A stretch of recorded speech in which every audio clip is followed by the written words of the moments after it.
नमस्कार दोस्तों, मैं संदीप पांडे आप सभी का स्वागत करता हूं आपके अपने चैनल ऑनलाइन स्टडी में। तो आज हम जानेंगे गंगा नदी तंत्र के बारे में। तो पूरी तरह से इसके बारे में समझेंगे कि कहां से निकलती है और किन किन नदियों के साथ कौन कौन से जगह पे अपना संगम बनाती है और कहां अपना जल विसर्जित करती है। बहुत ही कम समय में अच्छी तरह से समझेंगे।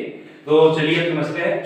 तो जो हमारी गंगा नदी है, इसको 2008 में राष्ट्रीय नदी के रूप में घोषित किया गया था और इसकी लंबाई, ये कुल 2 देशों में बहती है। इसकी लंबाई 2525 किलोमीटर है और इसका जलीय जीव है जो है गंगेटिक डॉल्फिन। इसको भी 2008 में ही जलीय जीव के रूप में घोषित किया गया था और 5 अक्टूबर को राष्ट्रीय डॉल्फिन दिवस भी मनाया जाता है। तो समझते हैं।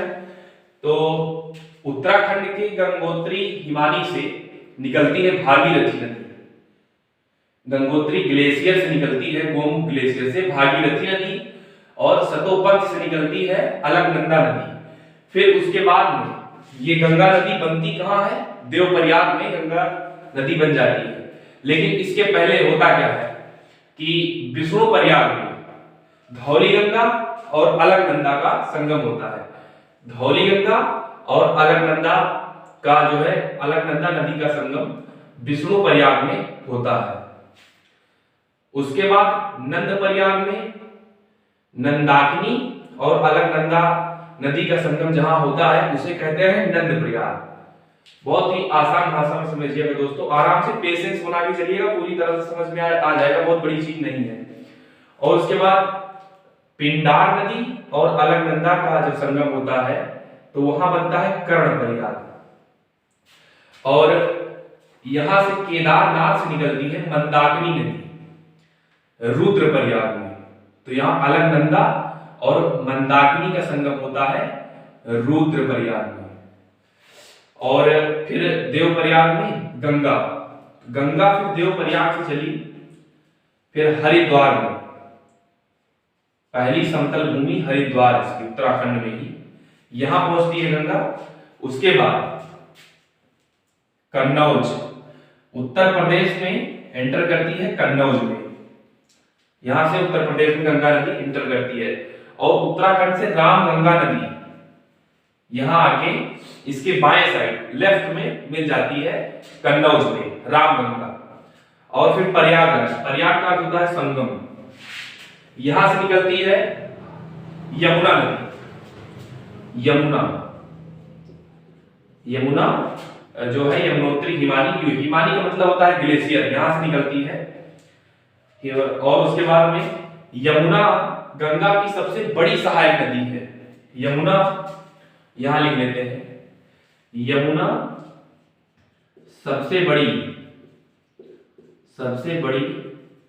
सहायक नदी है गंगा की। और यमुना की जो सहायक नदियां हैं चंबल, बेतवा और केन, इसको आप केबीसी से भी याद रख सकते हैं, केबीसी। इसको मैंने उल्टा लिख दिया है लेकिन आप याद रखिएगा केबीसी, केन, बेतवा, चंबल, ये यमुना नदी की सहायक नदियां हैं। प्रयागराज में आके यमुना मिल गई। उसके बाद में पीलीभीत उत्तर प्रदेश में फुलहार झील, यहां से निकलती है गोमती नदी। वेरी इंपॉर्टेंट है ये, गोमती नदी यहां से निकलती है। उसके बाद ये आके गंगा में गाजीपुर में मिल जाती है लेफ्ट साइड से। और गोमती नदी के किनारे कौन सा शहर बसा है आप बताइएगा कमेंट में। और यहां मिल गई गाजीपुर में। उसके बाद नेपाल, ये नेपाल से चलती हैं 2 नदियां, एक काली और एक कर्णाली। तो काली नदी को शारदा नदी के नाम से भी जाना जाता है और कर्णाली को घाघरा नदी के नाम से। फिर ये यहां आके घाघरा नदी छपरा में गंगा से मिल जाती है, उसके बाद गंगा नदी फिर यहां से आगे चलती है। फिर अमरकंटक की पहाड़ियां, यहां से निकलती है सोन नदी आके पटना में दाहिने साइड से गंगा में मिल जाती है। उसके बाद गंडक और कोसी, ये 2 नदियां, गंडक मिलती है गंगा से सोनपुर में और कोसी मिलती है कुर्सेला में। तो एक कोसी नदी है, इस नदी की वजह से बिहार में बहुत ज्यादा बाढ़ आती है, क्योंकि ये मार्ग बदलने वाली नदी है।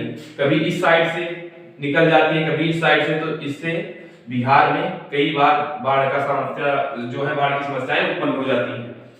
तो इसको मार्ग बदलने वाली नदी भी कहते हैं। बिहार का शोक भी कोसी नदी को कहा जाता है।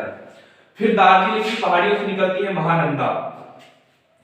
महानंदा फरक्का बैराज, जो पश्चिम बंगाल में है। फरक्का बैराज से फिर जो है ये गंगा नदी, हुगली नदी और पद्मा नदी के नाम से निकलती है। और हुगली की सबसे बड़ी सहायक नदी है दामोदर नदी। पद्मा को बांग्लादेश में, यही गंगा को पद्मा के नाम से जानते हैं बांग्लादेश में, और हुगली नदी पश्चिम बंगाल में जानी जाती है हुगली नदी के नाम से। फिर ये अपना जल गंगा विसर्जित कर देती है बंगाल की खाड़ी में। तो ये हो गया हमारा गंगा नदी तंत्र। दोस्तों, आपको उम्मीद है कि आपको समझ में आ गया होगा, मैंने समझाने का पूरा प्रयास किया है। तो थैंक यू दोस्तों, फिर मिलते हैं अगले वीडियो में। जय हिंद।